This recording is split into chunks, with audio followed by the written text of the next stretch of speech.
for... Here he is, the man himself, Mr. H2O. All right, I was just briefing the chat on what to expect. But, yeah, let's get into this one. Let's do it. Ladies and gentlemen, welcome to game number 1 in a best-of-3 series between I Am SoldieR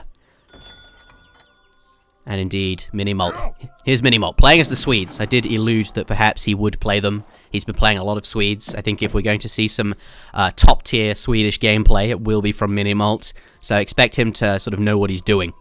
Here he is, spawning on the right-hand side of Punjab. For those of you that may not know the map, this is Arkansas, reskinned. Let's turn off the view lock so that we can sort of see what they're up to. And it looks like... I don't know if you know this. I can move... How do I move it? Oh, it was off. Okay. Right, now we can move around. So you now start with... I can't move around. Oh. Okay, we figured it out. Interjection can use the UI. So on this map now, you actually have some cows spawning in the river. If we turn off the fog of war, you can see that there are a couple there. There's always 6. It's the same in team games as in 1v1. But you also start with a mango grove rickshaw. And it looks like... That's the wood trees, right? yeah, that's the Indian... the equivalent of the cherry orchard, but for wood. And both players looking for those with these wagons, whilst their explorers go off and do sort of explorer things. So far, I'm not sure what treasures have got. There's no... Oh, there we... It's a pretty safe thing to give players in the early game because you can't really... You can use it as a scouting vehicle, but it's not really useful beyond that until... Maybe like mid-colonial, if you're chopping a lot of wood, it might be nice to have the trees closer to your base. Might save you a little bit of resources. But there's nothing game-breaking about having that, right? Well, there is actually. It's the fact that they are indestructible. So it's an invulnerable unit that has 12 line of sight. So you can place it forward and use it as a scouting object if that's your jam. That issue is being tracked. I will say no more. But currently, I think in this build of the game, that is possible to do. Whether we'll see them do that, I'm not sure. There are some... probably fine. I don't see anything wrong with that. Yeah, I don't see anything wrong with that either. There are bugs that are banned, such as the Royal Green Jackets bug, the Revolution deck bug, and I think that's it, actually. Oh, and Portuguese Civ is banned because of their Civ bonus is doubled up. But this, I would say, is perfectly fine. For now, but let's talk about the treasures because that's what happens in Age 1. We'll turn off the fog of war and sort of have a look around. I don't think anyone has got anything too huge just yet, but I think the big one to look for is this 80 wood here. Yeah, absolutely. It looks like he's gonna grab that, but there's some contention around this. So SoldieR sees it, and the nice thing about this is where the is he like going for both at the same time? Yeah. He's kiting this treasure whilst, like, keeping an eye on this one. Yeah, he's cleared the Guardians, gonna leave that on the floor, and just go in here and wait for this this remaining tiger to go down. I really, really like that. Yeah, and the good news, like, the way that Mimi, I guess, is doing this is he is setting him up to get countered here. Looks like the crack shot just wasn't up for him, but I think this might get stolen. Red gets it. Oh, does he? I'm not sure. He stutter stepped a little bit. I think that he didn't get it. SoldieR picks it up. Ooh, barely. But yeah, I mean that's something that you'll see, like that you notice, like that separates Kaiser and some of the other players like that from others. Is that like you'll never see Kaiser in a situation where that treasure could be stolen just like that, where someone just walks up and takes it. He's always going to put himself in a position to contest that treasure, and Mini not doing that going to cost him 80 wood here, but. Not saying that it's not like an insurmountable situation for him. Yep. Just unfortunate to have lost that 80 wood. 80 wood does go to SoldieR. However, minimoult, let's take a look at what he's up to. Does bring that mango grove back home, and he's placed it next to, within range of both of these torps. So this will be supplying a little bit of extra wood to these. It is only counting as a single tree though, so really not, as you can see, 4,999 out of 5,000. I think it's out of 0 actually, but... Anyway, so not the biggest benefit, but certainly a useful thing to Sweden on this map here. He is now going up to... I'm sorry, where's Kaiser, or not Kaiser, where's SoldieR's trees? Are his also in base? I'm just kind of curious now that you said that. Yeah, good question. His is on the front here, using it as part of his base to kind of stop his opponents from getting in quite so easily. So using it as part of like the structure of the wall of his base building. Got it. Yeah, that's another. I guess that makes sense. It's another great way to use it is to control key positions, or you could even use it like near a gold mine, so if you ever need to pop between gold and wood, it's just like less walking time. So, oh man, is the villager there to take the wounded tiger? It's just a tiger anyway, but good that he was able to pick that up, get some more XP from it while he's waiting. Just kind of a good way to pass the time. And this tiger will also keep his explorer safe while he builds that critical TP for Germany. Yep. Going up with 400 wood, Germany here. And chopping lots of wood as well. So, I wonder what he's got in mind with 400 wood and all this additional wood. We'll come back to him in a moment. Let's take a look at minimoult. He's going up with the governor, which gives you an outpost and 200 coin. And all of his villages are indeed on wood here. So, looking to build quite a lot of torps. And obviously he will not have any wood being delivered. So he needs to gather all the wood that would be necessary for his military building against Germany. Yep, and he's played he's probably got the most games of DE played out of anyone. I think he has he had hundreds of games in that first week, and most of them were Swedes. So I'm curious to see just like how optimized this build is. Also, do the houses gather like anything that's around them? They'll gather them passively, like up to any number of things. So they'll gather one mine, one berry bush, one hunt, one livestock animal, but when it comes to trees, they'll gather up basically an unlimited number of trees, just as many trees are around them. There is an upper limit to that. It's 20, but you're never going to get 20 around this sort of blue circle. Good luck with that. Yeah, so interesting, because like if you look at those house placements are really good, right? They're covering, each one of those is a mine and a berry bush. Each one of them two of them have an extra tree, and then you could even get hunts under there pretty easily, right? Yeah, the hunts have a bit bigger, so there's 9 range on this. So if you think how long 9 range is, these are all in, because it hovers over, you see the icon, those would be, yep. If they were dead, they would gather from those animals, but any one further away, they would not be. But it's already, you see there's a dead animal here that they're kind of standing on top of, so they're gathering that. Yep, and so those houses are just cranking in resources right now. Yeah, they gather at half the speed of a villager, so they are gathering quite a lot. But, you know, because he's built so many of them, and now that barrack's only just going down, SoldieR, with the wood that he was gathering, we wondered what he needed all that wood for, he's just gone for the stagecoach, which is also a huge number of resources once he gets the upgrade for that. He's going to have a really, really big economy as well. You think he's doing like? Can we check his cards? Did he just go like 700 wood or he probably went 4 first, then 700 wood. 700 wood first for the stagecoach, and I presume the upgrade as well. And now indeed, next would be the vills, right? He's and got. Then the age up. Yeah. I think he bought amalgamation. Oh no, that's just a settler wagon. Pardon me.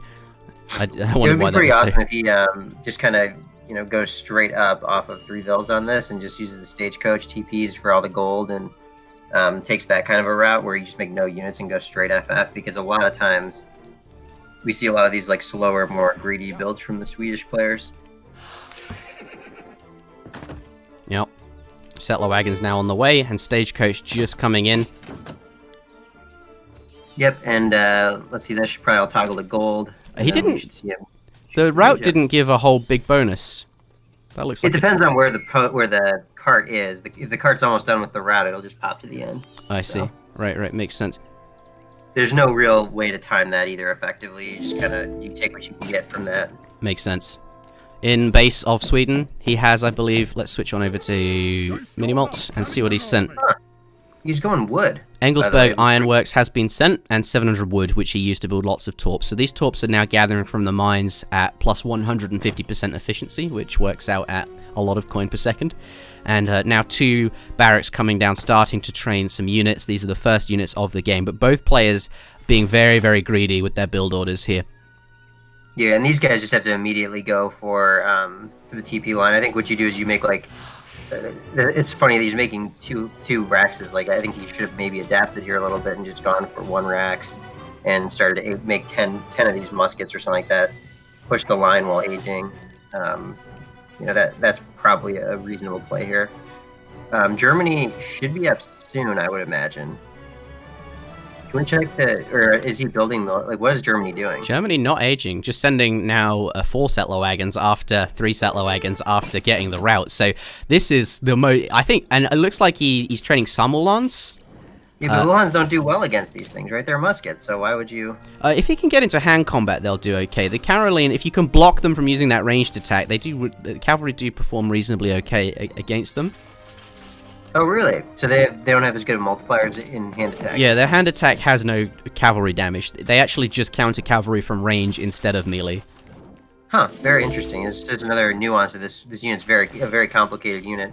Hopefully, looks like he's going for that plan of like catching a few off guard. And there's gonna be some up north here. He can catch these guys, which looks like he's gonna. Yep, he'll catch them. And let's see how they do. We were right. Wow, look at that. They're just cleaning them up. Actually, that's a big thing to know about these guys. It looks like he's gonna go into that range mode, like you said.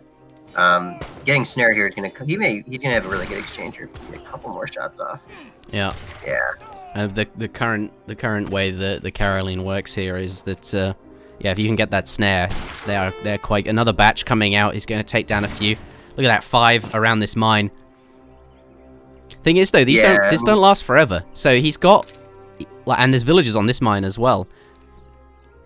Yeah, they don't last forever, but at the same time, like, they don't need to last forever. I mean, look at how huge his eco is. Each one of those is gathering from a berry bush and a mine at 150%. And some of them are even gathering from trees. It's just his eco's got to be huge right now. Yeah. It's 0. You're right, though. He is on a very tight clock. Like, he basically needs to, as you said, within the next, like, 5 minutes, he needs to be in a commanding position, which is very possible when your eco's that good. Just he can't sit around though.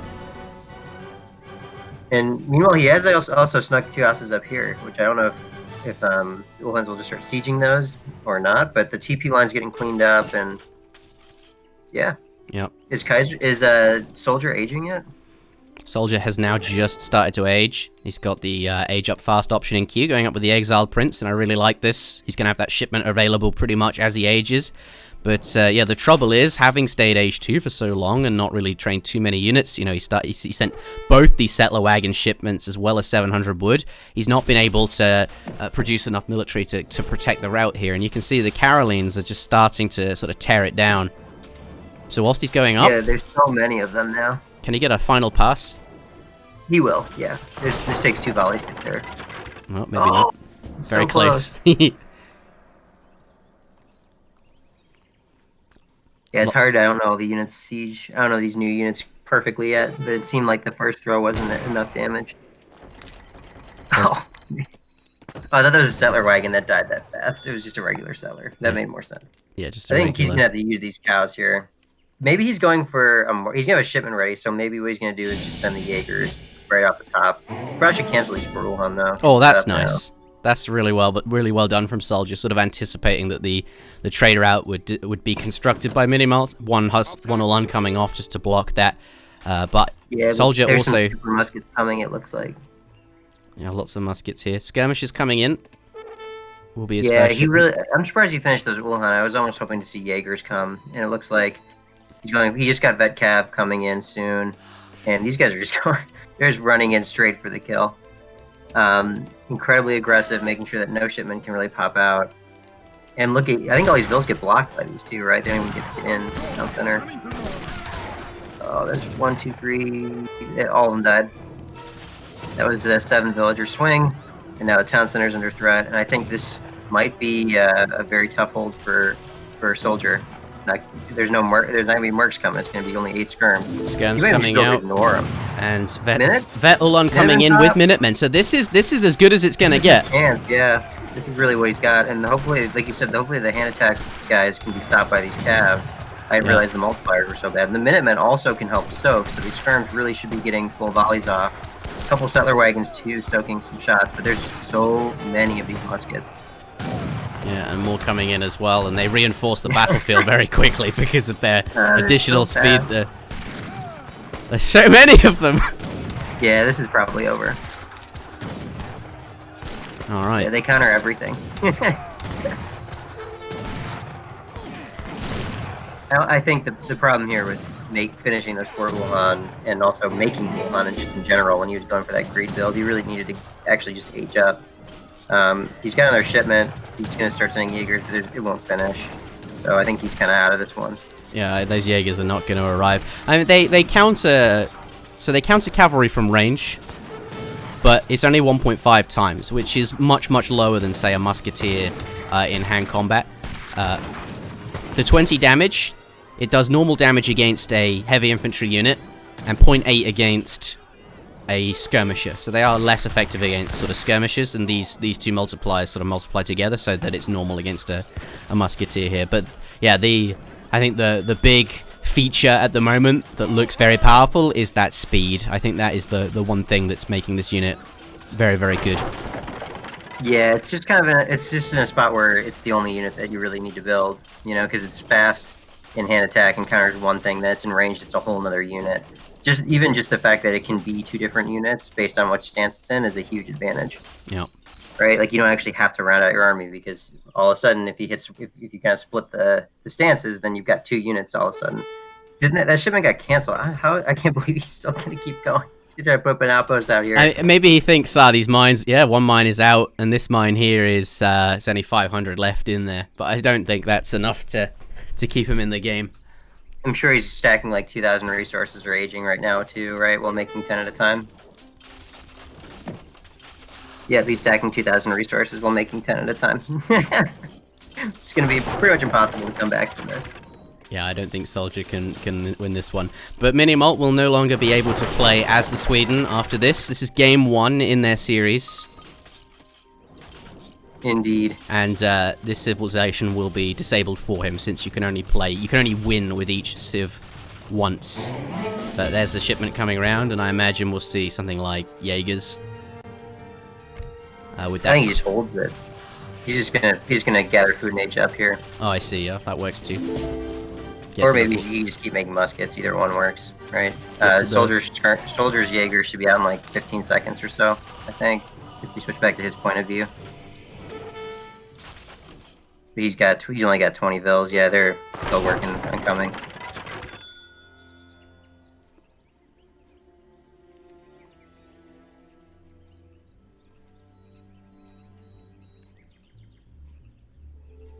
Just hunting down these cavalry, hiding on the edge of the map there. Yeah, SoldieR is not one to quit. So, it's 61 out of 20 pop. He needs to have all of his vills right now, just chopping wood. He needs to somehow chop a bunch of wood. Those Jaegers need to kill all the units on the map, and he needs to get his Explorer back, rebuild the TC, and rebuild a whole bunch of houses. So. Yeah, I mean, you could attest, right? Like, there are livestock on this map, and when you delete your livestock to quickly save a few villager seconds, it has been known to accidentally delete all of your villagers. I think a certain person... Yeah, I've done that before once. Wasn't it in a tournament game as well? Yeah, it was. Whoopsie. But I think it was a rematch that wasn't supposed to happen either. It was a really weird situation. Very sad. Yeah, but something short of that, this game is looking pretty minimoult favored. Has now cleaned up everything in the initial base. Yeah, and if you look at this, right, he's got full stagecoach. He can just kind of do whatever he wants to this point. All of his units are so fast and they can't get caught. So sometimes another way you can look for a comeback is if you have like the potential to catch their units and force like a really big exchange. But the problem is with these types of units, you don't get those opportunities. I mean, the units they counter anything that's fast enough to catch them. So it's just you can just play the waiting game and kind of do whatever he wants from this point. Which I'm guessing is just getting to Fortress and sending a bunch of cards on these, or maybe sending the 2 Falcons along with them and just going to that top left-hand corner and right-clicking on him. Minimoult, yeah, now going up to the next stage with the Exiled Prince there. And then once he's up, he can get indeed those Jaegers that I was mentioning. SoldieR. He has no resources left, though, so... SoldieR has 19 total villages. Some of which are settler wagons. Yep, and here comes another big shipment of Ulhans, and he's just going to keep training Ulhans. We'll see, I mean... And 10 spies coming now as well, and training spies. Do you think he's just intending to win the game with spies? I think it's like a funny way to troll a little bit. The spies got boosted, and they're good against Jaegers, and basically they're just going to slam in with all these melee units, and it's going to be... There's no micro needed. So the units just attack whatever they want. He'll probably just like make sure that some of the spies hit the Jaegers. But... So spies have not changed. The only thing different about them is that they cost 1 pop. Did they change the card though? No, the card should be no different. So I thought they would have changed the agent cards or something like that. Agents did what it did before, I believe. I could be wrong, but I don't think it's been changed. Well, 10 spies is a great, regardless if they've been changed or not, 10 spies is a good unit to get against Jaegers. And plus, he can also see, like, there's really no risk in anything that's going on right now for him. His eco's way bigger, all of his tech's just coming in, and he just got all the time in the world. And now you can see he even gets to know if he can win the fight beforehand. So everything about this is as safe as can be. And, you know, every minute that goes by, you know Soldiers Explorers fire TP, you know he has no TC. So he's not even able to just train bills. So, like, I mean, he's doing the right thing. There's a 0% chance of losing if you sit and wait like this. Because now he gets to dictate the terms of any fight that happens. The mines have finally run out, and now minimoult is just these are blanks. He's rehousing all the mines though. He's housed the mine in the middle, the 2 mines in the bottom. Do you delete your mine? Do you think you delete the houses? You probably have to at some point, right? How much do those cost? They cost 120 wood. I mean, it's probably worth it to delete a few if you need them. Once you hit house pop. But the spies going in all over the Jaegers. Look at that, just nuking them, and that's got to be game. He killed every Jaeger for a 10 spy card. Well worth it. He didn't even need to bring in his other units. 10 spies just won the game for him right there. So at this point, I'm sure we could just see an attack happen.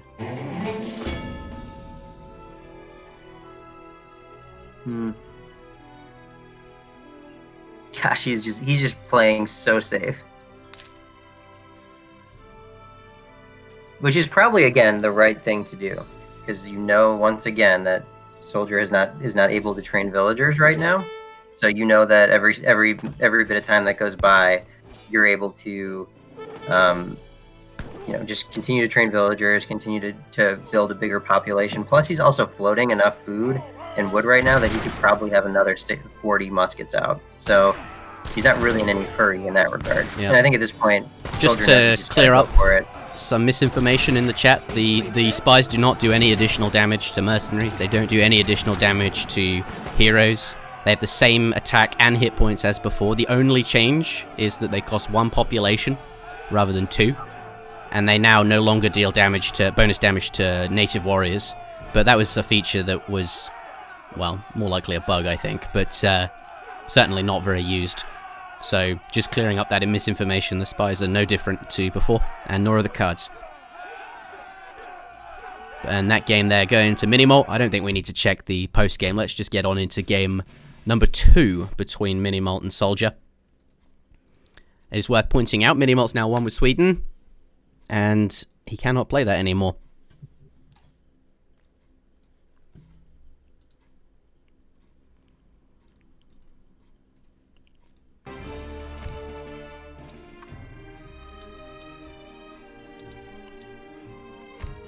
Spy hit points also correctly increases by 25% in Fortress. Yep, as was the case. Big one. That was the case on the ESOC patch, so that is no different from that in that regard. Ladies and gentlemen, and the spice card is now 10, which is for German, right? Oh yeah, the cards are better, but the unit itself is not changed. Spawning on the right-hand side of the map in the color blue. We do indeed have minimoult. This time playing as the French. The map is Manchuria. Those scouting units now getting out onto the map right away to search for the yaks that are sort of in the center there, and any treasures that may be available. Let's take a look at his opponent. SoldieR, this time playing as the Swedes themselves. So now he has... Let's see how he handles himself with the Civ that minimoult was using last round. About to see him, interesting to see him herd those hunts onto the torp there, and then the torp now gathering from this animal. But because of this change with this new Civ, was there like more care placed to like make sure the berry bushes spawn near gold mines? Because it feels like if they don't spawn near the gold mine, it's actually just like a disadvantage. So when the torp's fully constructed, a small berry bush pops out on this. It's got 200 food here, and you'll see that in a moment. God, I didn't realize that. I was wondering why there's always seems to be berry bushes around the houses. Yeah, there you go. That explains. Otherwise, it felt like on maps with berry bushes, Sweden had a big advantage, as they could get up much more quickly by building torps around the berry bushes or something like that. Yeah, so you basically just balanced it around, like, always having a berry bush. All the rates were... Having a small berry bush, yeah. 200 food is perhaps slightly too much. Maybe that needs to come down. I'm not sure. But that's what they have at the moment. But this is Manchuria, right? So. It is Manchuria, which looks very different. It does look very different. Here's the 85 wood. All about getting the cows, so having the native scouts actually quite important here. 85 wood up in the top here. Minimoult now going for that, being very careful, not going to kite it, just going to have his explorer ram it down ASAP, stand next to the treasure, not take any risks here. Yep, that's probably the right thing to do. When you walk up on a treasure like this, you have no idea where his explorer is. Stealing some... Where's his scout, though? Oh, his scout's deep in the back of his opponent's base, and now he probably knows, a little bit late, but he knows now where his opponent's explorer is. SoldieR stealing that cow back is quite important. Those cows add up very quickly. Yep.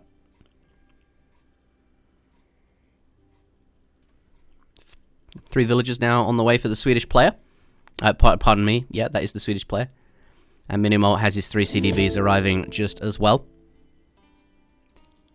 So how all these huns dying right around the shrines too. Very, very good positioning on those on the houses. Yeah, very good positioning from SoldieR there. So something you can do with the Swedes is with these yaks, it's much more efficient to sort of eat them early on. If you've got 2 torps here, you could move 1 yak in between the 2 torps, delete the yak, and then obviously these would both gather the yak at half a villager per second, which is a whole extra villager gathering them that you would have temporarily whilst they gather them, and that combined with, often players will just eat a yak to skip a vill and age up a bit quicker. That is something you can do as the Swedish as well. Yeah, that's something I would definitely be doing that if I could use it to get up faster, for sure. Because I feel like getting up a vill faster with a civ, like a civ where you can use your wood to build eco, is always great, because then you can just... The 700 wood comes a vill sooner, the houses go up a vill sooner, everything kind of just speeds up a little bit. Yeah, which is something Brits do, Japan. If you can get up sooner, the better. Electing here to... I wonder if we'll see him send blueberries. It is in his deck. So what this card does is it enables the torps to spawn a blueberry bush instead of the regular berry bush that they spawn usually. And the blueberry bush has 500 food in it. And the torp gathers it twice as quickly. Villagers don't gather it twice as quickly, but essentially all new torps will spawn at a bigger berry bush. It doesn't look like that is what he's going to do, though. I think if you want to go with that strat, you need to open with a trading post and play a bit of a slower game. And if you do that, you only get 1 torp and a trading post, but you send 3 vills followed by blueberries. In this case, he's not going to do that. So looking to play a bit faster. His opponent is the French, so maybe he feels like it's not a card that he can get away with sending. But yep. I do think that's an interesting consideration that sometimes in some matchups we'll see blueberries. I think what we're going to see is the opposite of what SoldieR did last game. I think a lot of the consensus right now seems to be that putting some sort of pressure on the Swedes in the early game is necessary. And that looks like what we're going to see with double proxy vill. I'm guessing this is going to be, and the wood chopping with wood tech, probably it's going to be like bow, pike, double racks situation with 700, 600 wood, 8 bows, that sort of pressure. Yep. In base now, gathering, so he can put down a Rex right away, and then he's aging with 400 wood as well. So perhaps, as you mentioned, the second. Perhaps I wonder if he's also saving for like the steel traps or something. That's what it looks like to me. It does look like that. It should be. Yeah, he needs like 1 more vill if he wants to actually have the gold right away. And he's penning. That's actually quite good here. Oh, okay, that's what the wood's for. So it's going to be single racks potentially. I still think it's double, actually. That's why he's over chopped. Oh, he's only just getting hunting dogs too. I still think it's double racks though. We'll see in a moment. 700 wood is the first card. But it has been scouted by Red. The explorer's just walked past, so he knows there's 2 villages here, and that means only one thing. It's not going to be a dock. It's going to be a barracks. Yeah, exactly. Dock rush or native rush. Yeah. Yeah. No. But he knows something's coming, right? So aging up with two cows and and 2 settlers. Yeah, there you go. So he is going for that more economic mode. And like you said, you could just delete one of these cows. Makes a lot of sense on this civ because you don't get 100 food, you get more than that, right? Because it's slightly more valuable, yeah. In the interim to eat it. The opportunity cost of using a villager to gather them is less because they are being gathered by torps, which otherwise would be doing nothing. So absolutely. And going for, look at how isn't this greedy? It's just me. Like he's going for ironworks first, and he's built 6 houses. That seems terribly greedy to me. It's very, very greedy. And he's not even eating any of the cows yet. He really should be deleting those cows one by one. Maybe a pen might be worth well, maybe not, but right for him here. But it did make me think: if you build a livestock pen, those 2 semi-fattened cows, they can be tasked to that, and then you eat them at 500. So there's a couple of ways to use those cows there. But yeah, Engelsberg coming in first is really greedy, especially when Minimoult is going to be double Rex. Here's the proxy double. Is it muskets or bows? Can we check that? Probably muskets. Their crossbows coming in at the moment. And he's 700. Build, so he's built the proxy Raxes, but he's not playing like he built the proxy Raxes. You know what I mean? He built a pen. Yeah. He's shipping villagers, so those Raxes are not going to be producing the 10 units at a time that they could be producing. Is going to take down a villager though. Double volley is enough to do that. And SoldieR not being too quick to get his vills inside there. I think, yeah, that's going to go down. That's the second one. No, does get in there just in time.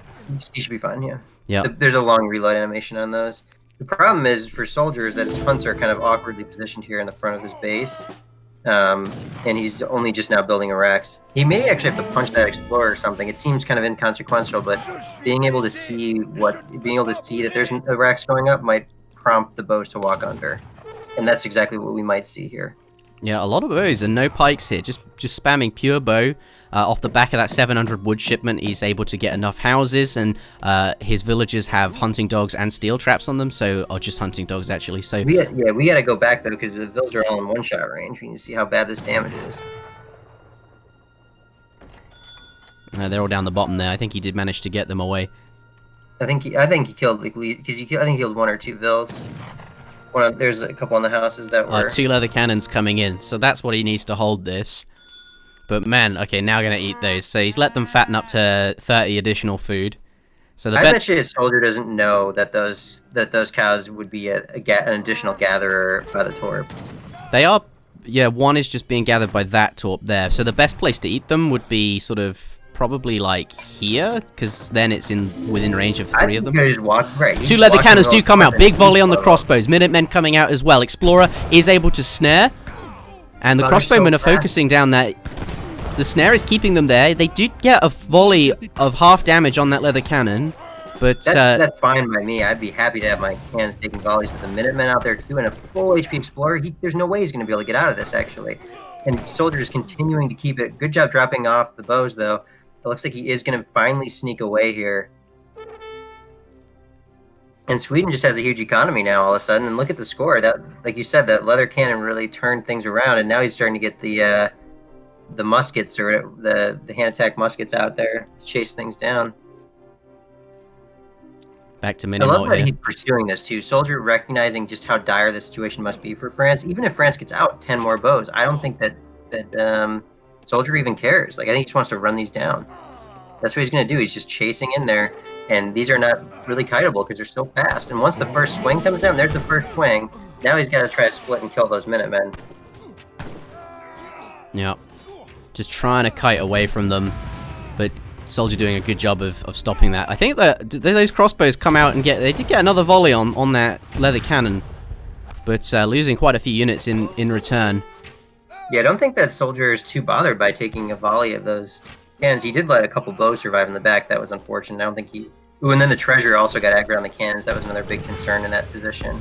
Oh, that's true. Yeah. You don't want the Gaia damage to attack the Mother Nature units, and then they'll be attacking you. Maybe you just chill out next to this treasure then, so he can't use his cannons on you effectively. 5 more Carolines coming in though. They do have that 0.8 damage against infantry, so they are less effective against the crossbows, but still are doing more than enough damage, it looks like, to take them out, especially with that 1 cannon there backing them up. Yeah. Oh, and this 1 cannon can actually finish that off too. That's crazy. Oh, it's splosh. Absolutely sploshed. 5 more. Crossbows do come 5 out. bows coming out, but that's not where you want them to come out. 10 bows, rather. I think these just get cleaned up super easily by 20 musket, or the muskets for the bow shipments. How do you feel about the decision to continue training crossbow here? What do you think? Yeah, I think he has to age at this point and sack those 2 racks. It's his only choice. And I think that might be on the card. 700 coin now coming in for the French player, so probably something he's considering doing. The yaks are all fattened now, so minimoult does have that going for him. Yeah, that is quite big, eating the fattened yaks. I think SoldieR also used up all of his cows already as a ramp, basically, to get as many muskets as he did. And 4 bows going in for the raid. That's very ballsy, considering that it just takes like 5 muskets to run them down. And a bunch more bows coming out. SoldieR's got to pay attention here. Yeah, it looks like he's going to see it now. These racks are actually quite nicely positioned, too. There's a lot of narrow chokes around them, and they have like almost a full wall off. That's been making it very awkward for the hand attack units to get through, but once they do get through, it seems like it's quite a cleanup.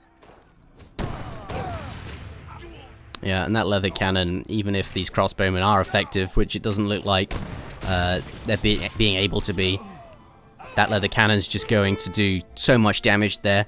The Swedish player's really positioned himself nicely, and now it looks like he'll be able to take down these buildings. It is worth pointing out the leather cannon doesn't have any additional bonuses against buildings like the falconet does, so it's not particularly fast at sieging, but with these other units supporting, he will be able to take down these barracks. But they're both quite high health, so it's going to be a long time before they're down, and that might be what he needs to sort of get to the next stage there. Just the one unit gathering that yak, but just needs to, I suppose, before going back to these food sources, get that coin in, because he's not got a villager in queue. He really needs to get that age up in queue. But there it is, now going up with the exiled prince, and has that shipment available. So as soon as he hits up in 45 seconds, he can spend that on something that's more powerful. Switching over to the Swedish player, and we'll see what kind of a position he's in.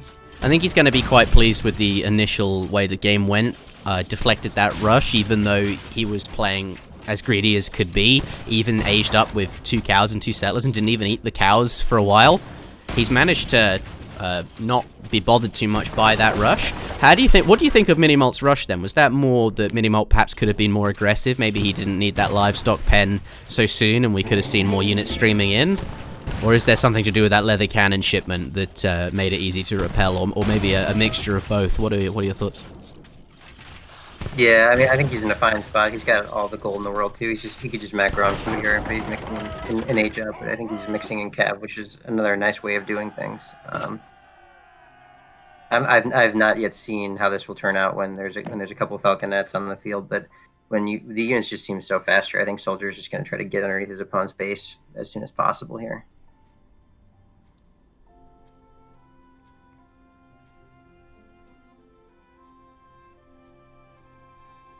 Looks like he did have hand infantry combat and hand cavalry, hand unit combat, we'll just call it, was on the way, but did cancel that. And it looks like the Swedish player doesn't want to send anything else in colonial age, instead just stacking every villager on food. Yeah, he's going for the age up. Exactly, going to save that shipment for the next age. But minimoult now up to the next age, starting to train musketeers of his own, which are actually a reasonably effective unit against the Caroline. And skirmishers to back that up, which are a really, really effective unit against the Caroline.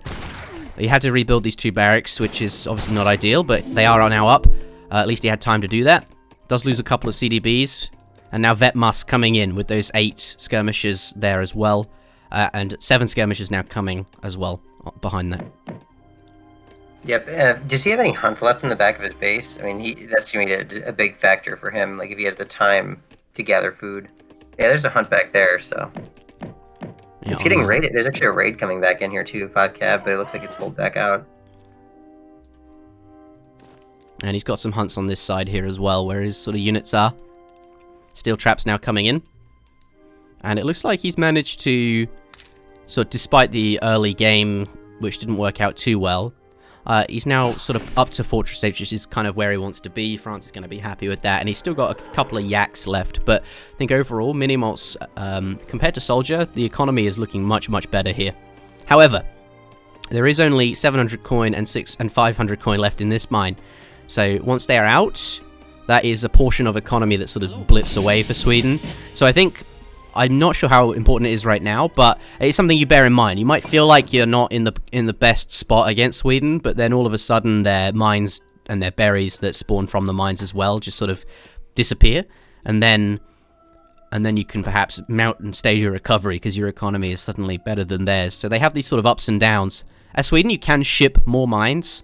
You have prospector wagons in your deck. Let's see if they're in here. So he's not included them in his deck, but there are prospector wagons which you can sort of place next to mines to start them back up again. But there's also 5k mines on this map that are housed right now, right? Are the middle mines 5k ones? Yeah, two 5k mines. Well, oh, just the one here on 1v1. Yeah, by the looks of it. he's for housing the 5k mines, so he should be fine on gold. He's basically in a position where he's just trying to get his macro under control before a big fight happens. Snap lock now coming in. So I think he'll fight really soon, actually. Which grants his Carolines 4 additional range, so they now have, they start with 10, so they now have 14 range. Yeah, and he's got 2 Falcons coming. He could choose to wait for those, or he could choose to fight. I think what he should be doing, though, is making sure those infantry, exactly what he's doing right now, kind of flank to the right-hand side, because if they come in from behind, he could really force an awkward exchange here. Leather Cannon and Bow is actually buying a little bit of time here. He really probably should just initiate this fight, but I think that's going to back his opponent off a little bit.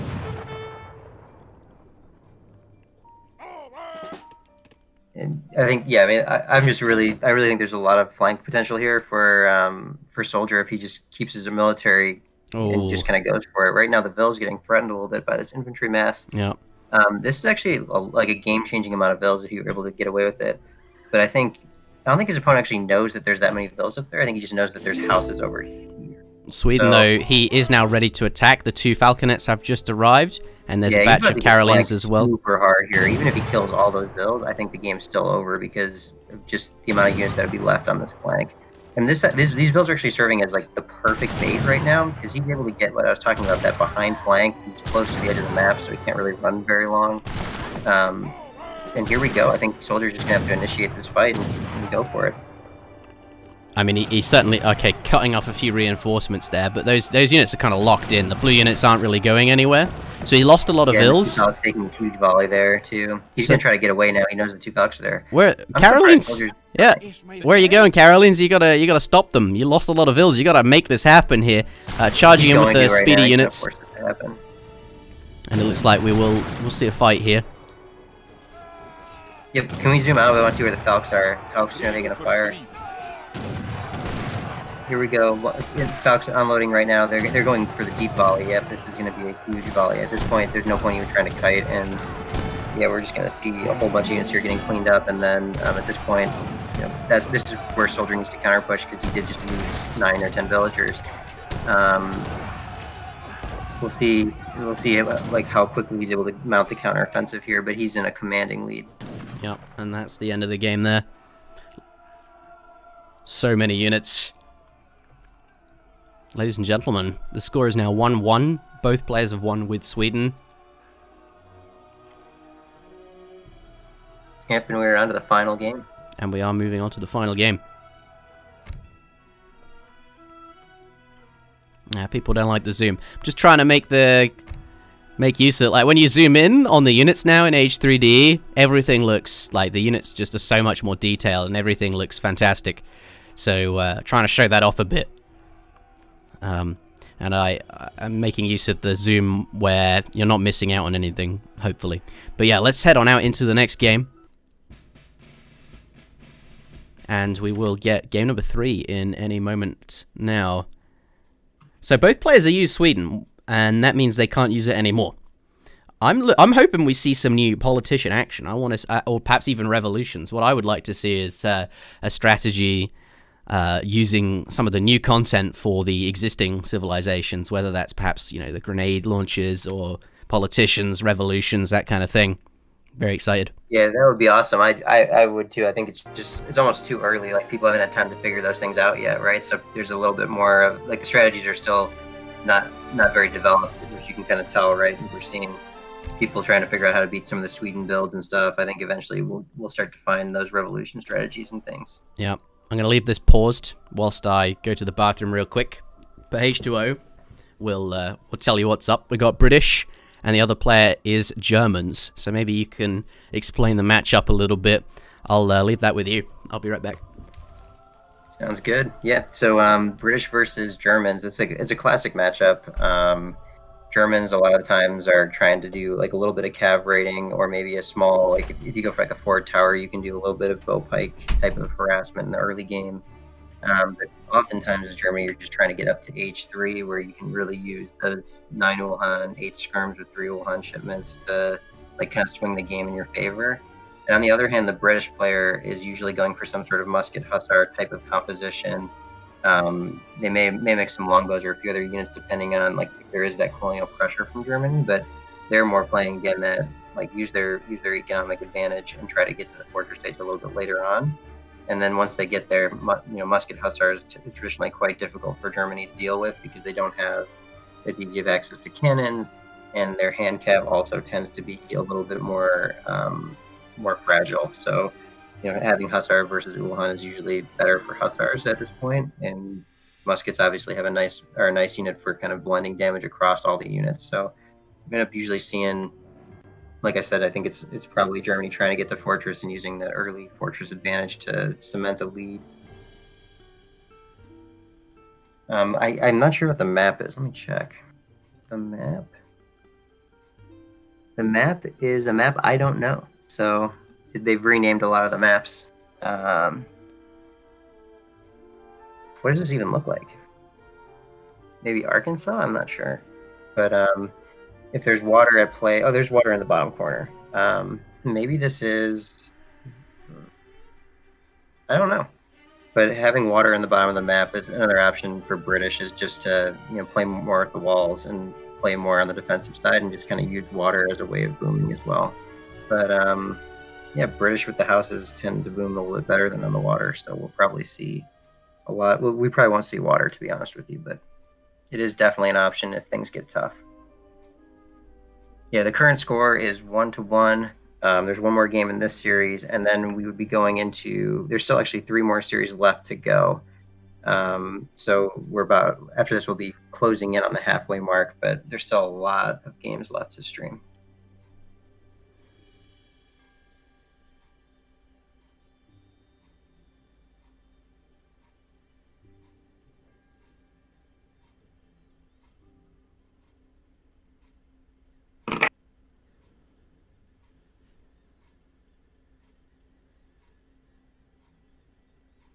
Just trying to see. Looks like, and the other good news is we do have a lot of games in, so it should be, like we said, no breaks from here on out. I see lots of recorded games that we'll be able to cast for all the series. We're just waiting for one of the casters to come back from a quick break, and then we'll get started.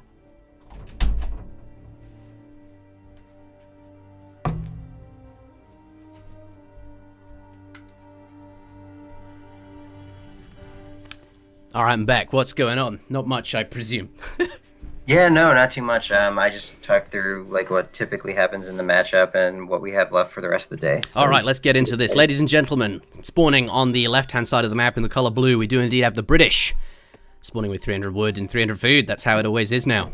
The Explorer getting off into the map. Let's turn the view lock off and see what treasures he's likely to come across here. The map is Hokkaido, which is one of the new maps based on Jurikan's Mount Fuji, but I don't think many people would have seen this.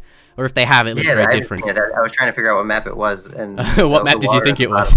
Giving me a little bit of a loop. That's why I had never seen it before. You're like, parallel rivers? But no, there's water. I'm so confused. Yeah. Treasures, though, he does come across 40 food there, and he has a wounded tiger, which can be tamed so nearby as well. Let's do the same for his opponent, and then we will introduce the map. SoldieR spawning on the right-hand side of the map in the color red, playing as indeed the Germans here, going with an early market start. And now chopping for, or mining for rather, hunting dogs, and will also get the coin he needs to buy his house. Perhaps he'll find a useful treasure or something. 60 wood, actually, so maybe he'll actually chop... Oh, no, the wood's for the hunting dogs, and then he'll buy the coin for the house, indeed, as well. But this map's Hokkaido. Both players start sort of in the south, and as you can see, there is a giant volcano, or mountain, occupying the center of the map there. So you do battles. Yeah, it's interesting because you kind of have that short rush path on the bottom if you want to play aggressive, but the mountain also cuts you off from the TP line. So if you go for that level of aggression, you can't actually easily get to your opponent's trade post. So if you're playing more of like a TP oriented kind of game, you probably build the one that's like higher up, and use it that way.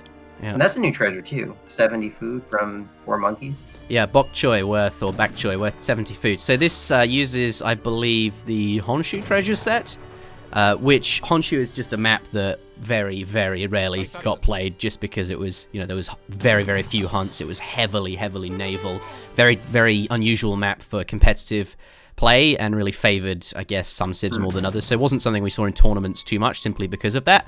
But this is using that treasure set. So these treasures will be sort of unfamiliar, but there are, so yeah, I guess they are kind of new treasures. Which is nice. There's treasures I haven't seen, like, never seen that one. This is an 85 wood treasure.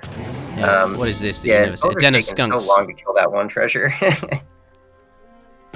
Yeah, gonna pick that up there. And this is where most of the resources are as well on Hokkaido. It's all on the top here. 2 separate trading routes. That's why it's like, to rush on that lower line, you can get more pressure on their base, but the mountain actually plays a lot of defense for you. You could even probably drop like a little wall off of that towards your town center if you wanted to, and just block off a more aggressive rush type play.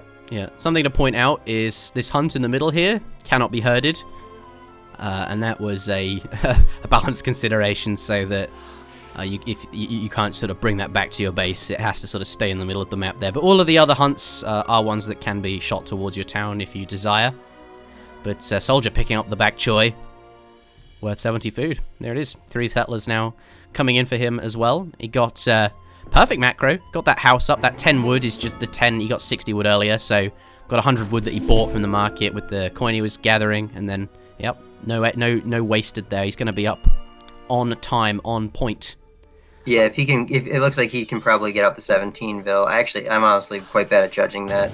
It always feels like it's going to be too close, but I think with 500 food when you start the ville, you should be able to make it. So 17ville is 1 ville early for Germany, and it's like your ideal age up time usually. So yeah, right on time.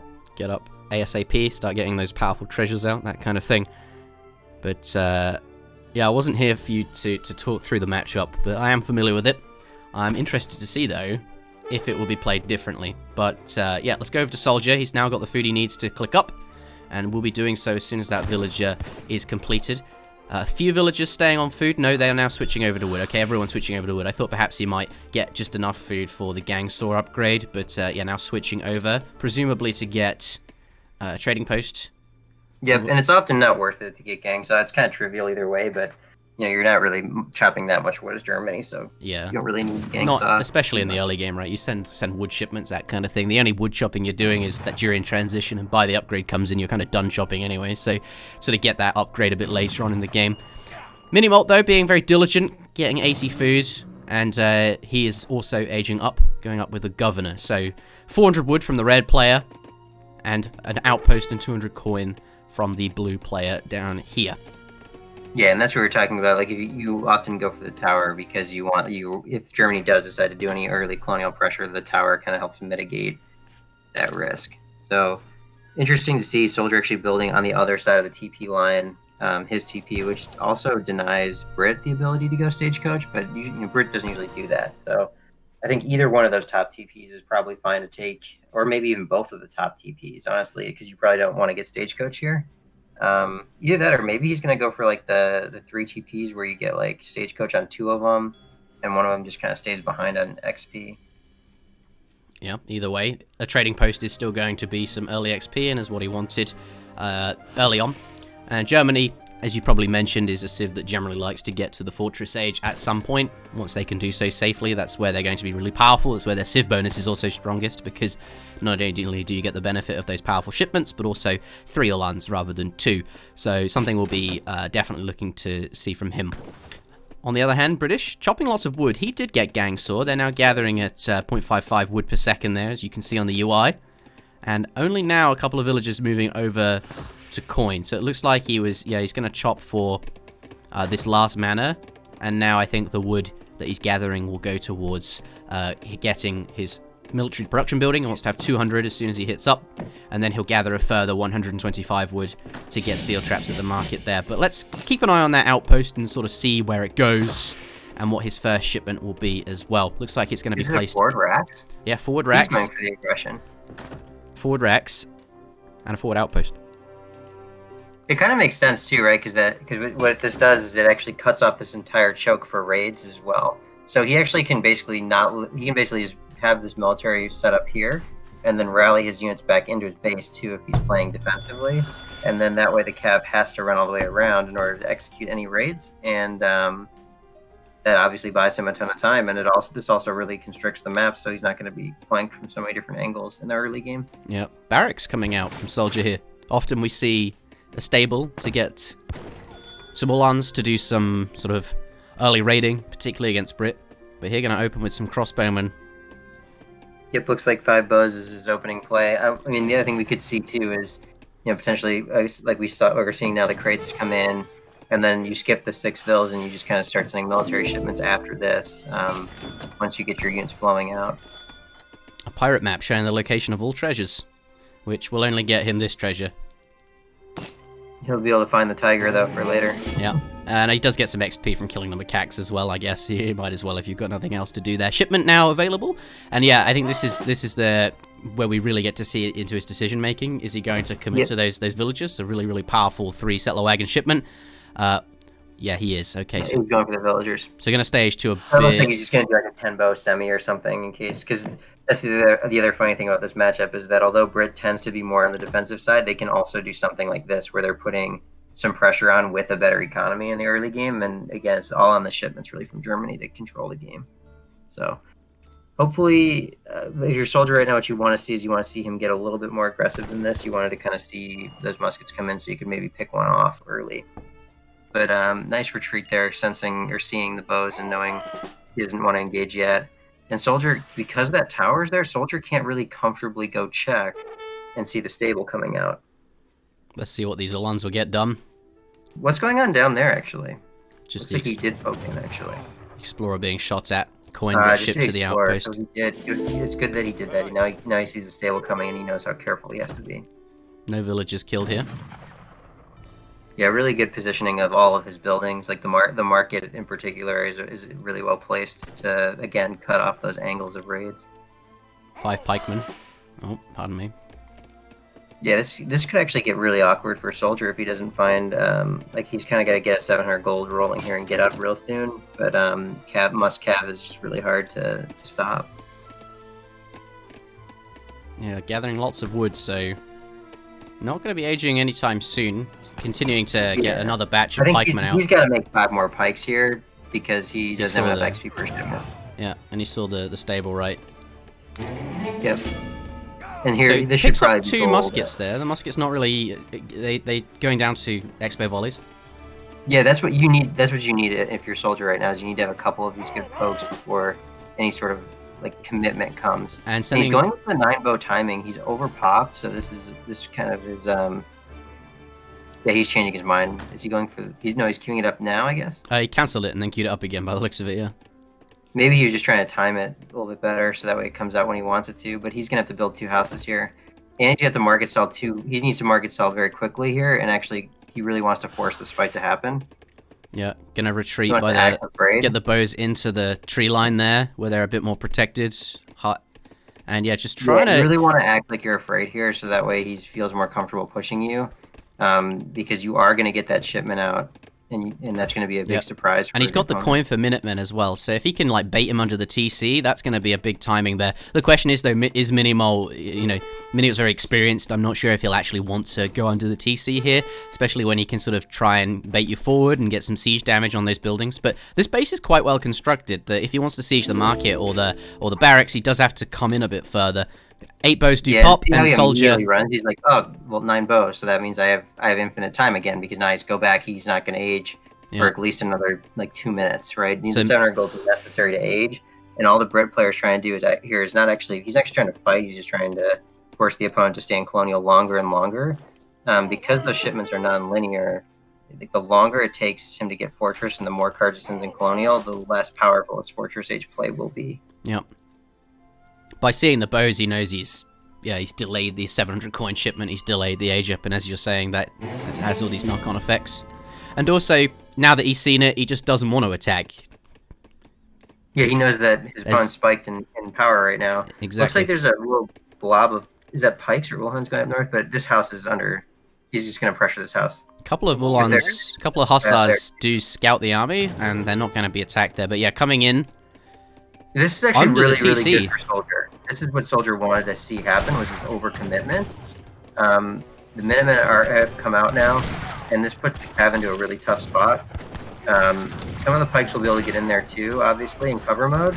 And I think also the Uhlans are coming back too from far away. So I think this is a pretty good trade for SoldieR, and if he can kind of keep the Cav locked down here, he can probably get a lot of good kills. Yep. Look at the bows all over the muskets too, and the Uhlans are going to come in here and provide that snare to keep this fight going longer than you would want. And the bow's getting hooked on the mine a little bit though. Just trying to get around the corner here. He wants to keep this fight going. This is his chance to get those kills he needs so he can safely age behind it. A couple of Cav do find themselves on top of the Hussars, sorry, the crossbows, but pikemen coming in to deflect them away. The pikemen, though, bleeding out very quickly against the musket fire, but they are buying the crossbowmen a lot of time to do a lot of damage there.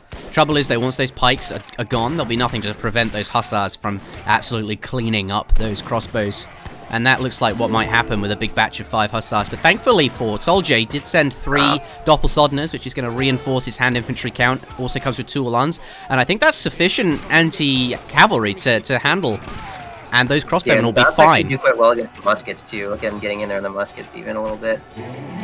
Yep, and really, really nice. Cleans that up very, very well.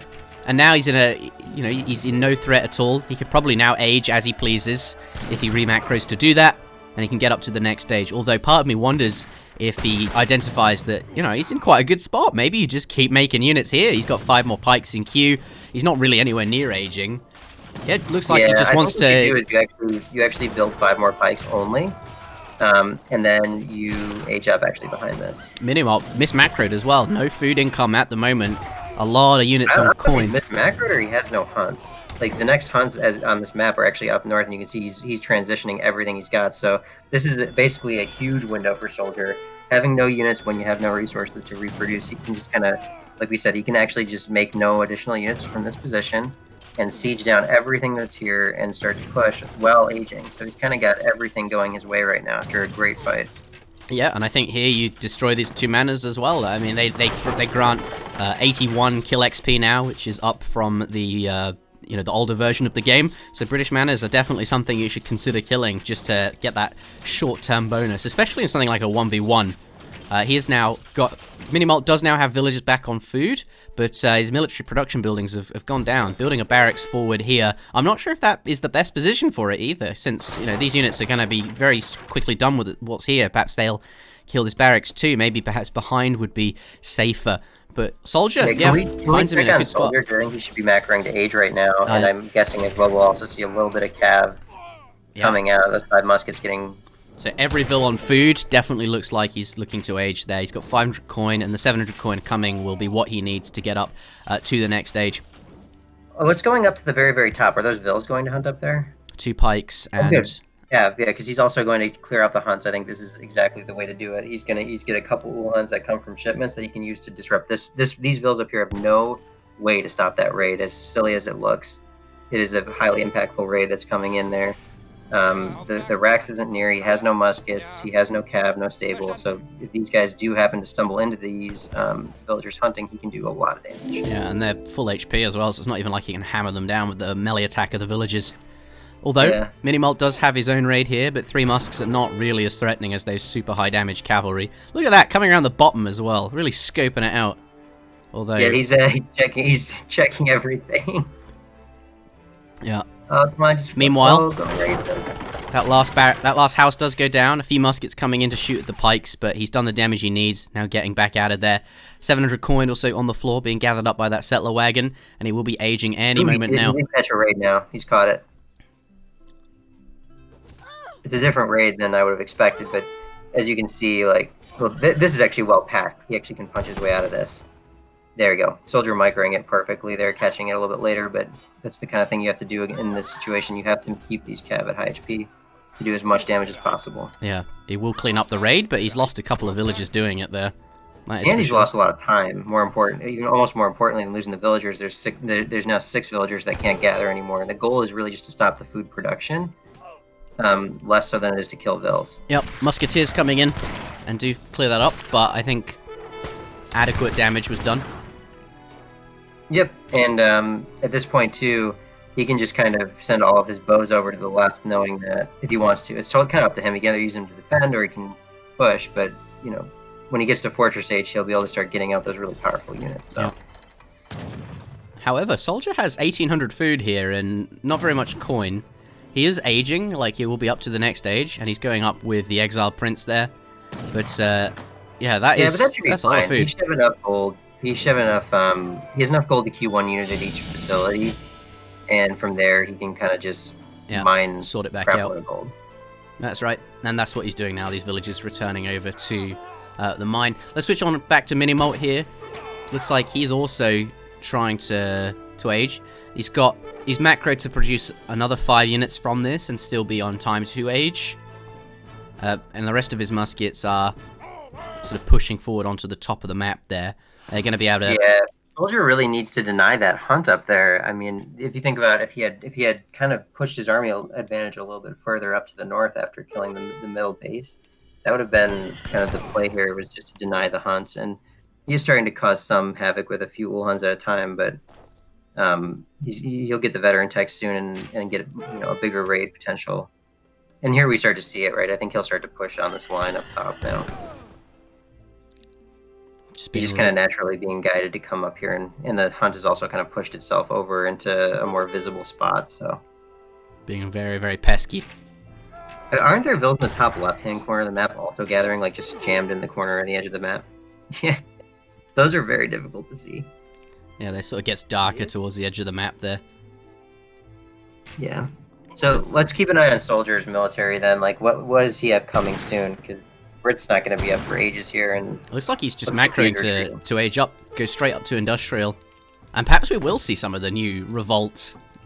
Germany have some new revolts, and their settler wagons. When you revolt now, the settler wagons will yield 2 revolutionaries. So you don't lose as much value as you used to. Whereas one settler wagon only producing 1 revolutionary felt quite bad when a settler wagon is worth 2 units. So is now something that is on the cards. But I think more interestingly than a revolt, what he has in mind will revolve around perhaps one of the new politicians. We should take a look at his deck and see what he has there. He has a lot of industrial cards, actually. Yeah, so definitely played this game with the intention of going to the next stage. And he's got, interestingly, the Polish winged hussars, which give you guard and veteran hussars. I want everyone to note that, because it might be relevant later on, and I'll explain why, if it is. But currently, just sort of here to do some pressure. I think he still intends to get up to the next stage, but he's got this army here. He just wants to keep the opponent sort of... Maybe not. He might have just been housed. I would love for him to go up, but look, he's like queuing units, and maybe he'll finish out a batch of 5 war wagons. Yeah, maybe. It's interesting. Like, if you want to age, often you won't push out just because you're not training units. And there they come. There's the 5 war wagons. He's not going to age. He's just going to keep making units. He's just been super housed. Is his problem. He needs to start gathering some wood. Start making some houses. But now we're back at aging it. He's cancelled. Look at that. We can be aging. Age is back on, boys. Okay, going up with the engineer for 2 falconets. Oh my gosh, I can't believe he did it. He's doing it. He's doing it. What do you do now? Do you like continue sieging? Because you've got the pikes and... You absolutely keep sieging this down. There's no threat that a Brit player that just got fortress with no stable or infrastructure can put on you. Yeah.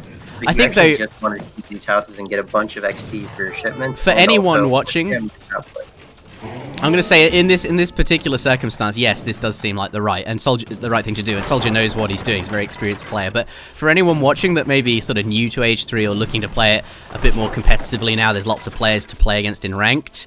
I generally speaking do not be forward whilst you're aging. I think that's a mechanic that carries over in a lot of Age games. But yeah, you can see here he's sort of now retreating, and he's just what's going up in the north. Yeah, SoldieR being so diligent, right, with the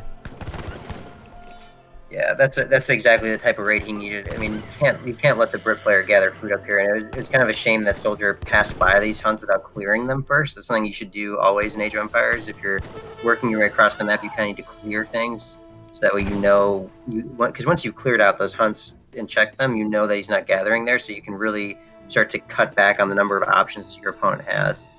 And those Wool Hunters are just picking up so many vills up there. I think they're still being microed while SoldieR just ages up here.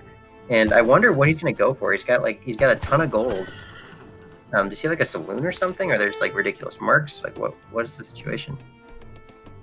Maybe it's just because there's not very many hunts left that he's on gold. But perhaps he's looking. So he's going out with the Viceroy, which will give him some settler wagons and 300 wood. So 3 settler wagons and 300 wood. Oh, that'll be good. Yeah, I wonder too. Maybe the other thing he can do is build a church, and he can get the XP tech for the gold, which should give him like 2 industrial shipments. But he's got a lot of houses he's gonna have to build here. Maybe he ships 2 heavy cannons. You always send the 10 huts first. The 10 huts is just so good. Yeah, 2 heavy cannons coming. He's going for the heavy cannons. That's probably the right counter unit, considering. What has he got here? He's training war wagons. Maybe he's going to go for like early guard war wagons or something too. That's another option he has in front of him. I mean, there's a few pikes and a couple of dops in there to protect the cannons and the war wagons you mentioned. Although he will need to be quick to get. He's trying to keep them. Does get 3 out. He did. The house finished, and then there's the guard tech for the war wagons. Very well timed all the way around, and that's a good way to use the low hunt on this map effectively, I guess, is to get some of those techs rolling. And the 2 heavy cannons actually do really well against Falcons too. So while his opponent's pushing up, he can kind of push down the middle, and that's the other problem Brit has too. They have a ton of infrastructure in their base, so just setting up in their base with pikes and the dops and the cannons and everything will just it actually costs quite a bit to rebuild those houses. I'll put it that way. I'm sure if we look at the Brit economy right now, they have a lot of vills, but they've also had to invest heavily into rebuilding houses. So yeah, he's got not very many. It's probably about equal actually because of all the settler wagons, but he's also had to rebuild a ton of houses, so he's kind of behind. And this makes a lot of sense too, right? The last of the hunts are up here, so his opponent right now, Mini's trying to just like zone his opponent off of hunt, and SoldieR I think wants to kind of force a fight as well with his 2 heavy cannons. So it's kind of working out to both players' plans.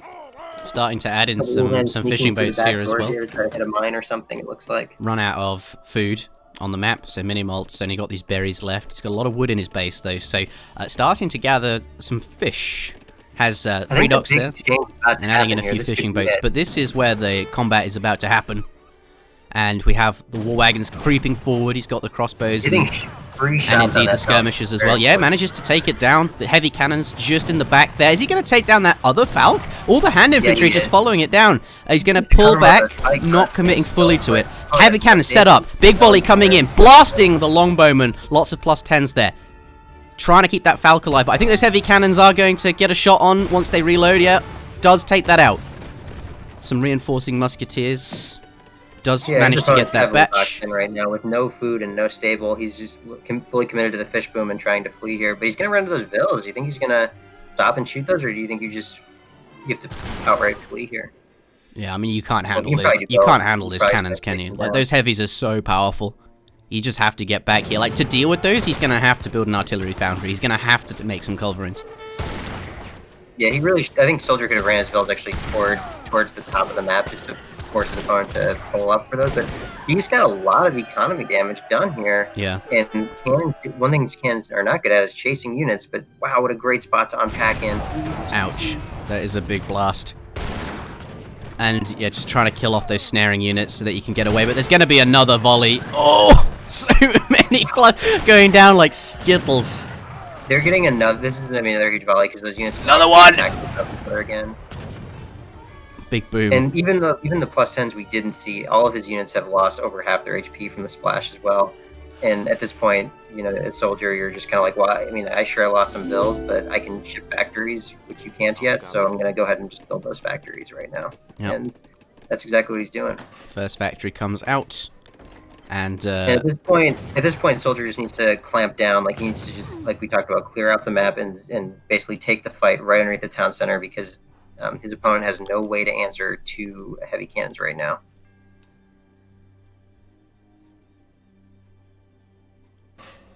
Factory is up. Couple of muskets in the base there, coming in to do some raiding. I like that because, you know, all of the units are on this side of the map defending the Falks, coming in, clamping down on this side, as you're saying, but a couple of Uhlans will be sufficient. He called Minutemen earlier, so that's not something we'll see defend that, and these war wagons are a bit off, so those muskets being annoying, but I think this is it. One culverin has been trained. That is the unit he needs to handle this. A few villagers going down on the top there. It's all going to be about this culve placement. If that culve can take down the 2 heavy cannons, it's possible that he can stand a chance. A few other units over here. Yeah, it's quite difficult with one culve, unfortunately, because the heavy cannons take like, I think it's like 3 or 4 shots at least. Yeah, that is the trouble. Die. War wagons now just arriving, and they'll be useful for clearing out these muskets here, which is now what they're going to do combined with those Uhlans. But yeah, even if that culverin somehow manages to take down those heavy cannons, I'm not. There's still a lot of German stuff there. Nice shot. SoldieR responding by sort of kiting away from that culve. Units coming in to deal with the culverin. Muskets though, there's only a few. There's not that much units here. Second volley, making good use of the culve. The thing is, war wagons have such range, and they actually do a fairly high damage to the culve. And you can see this is something a lot of German players will do. Is just they'll put the war wagons up there and just tank the shots necessary to take out any sort of cannons. Yeah. And since that's the main unit, SoldieR's upgraded and he's training it, he's going to be able to replace those pretty easily. He doesn't even mind losing a few. And the heavy cannons, both still there, able to just start cleaning out that infrastructure like we talked about. Tons of experience coming in here for him, and another great volley too. Minutemen do come out. They do have ×2 against. Oh, they don't. They just die though. Rest in pepperonis. Yeah, really valiant effort right now trying to hold on to the British player here, but it's going to be so difficult as more war wagons and units come flooding in. And behind this, we have to remember, SoldieR hasn't been sending any of his other really strong industrial shipments. He sent 2 factories, which are more of a longer play. So after this next shipment, when he gets another one in, that you might even then see, you know, a 10 guard hussars or something massive come in as well behind this. And yeah, SoldieR's economy is pretty huge. So yeah. I wish we could see exactly how big. We'll take a look at the graphs at the end, but yeah, 2 heavy cannons is, pardon me, 2 factories now up and running. And they could even be set to produce more heavy cannons too. That's probably the play actually. Heavy cannons are just not counterable right now by Fortress 8 Brit. He did manage to get this one down to 4 HP. I think he needed a second culverin to even stand a chance there. And even then... Yeah, he got some good culve shots off, but like I said, it just takes a few too many shots, and if you only have 1 culverin, there's just not enough time to get your shots off that you need to do. And SoldieR wins the game there. Interesting how Brits start aggressive, but SoldieR did manage to get up to the Fortress Age. minimoult did a very good job of trying to stop him do that. We saw him force the 8 bow and the 3 dops, and then minimoult lost his forward base there, and I think British, the eco... wasn't enough. Good game. And that does bring the score up to 2-1. SoldieR being victorious.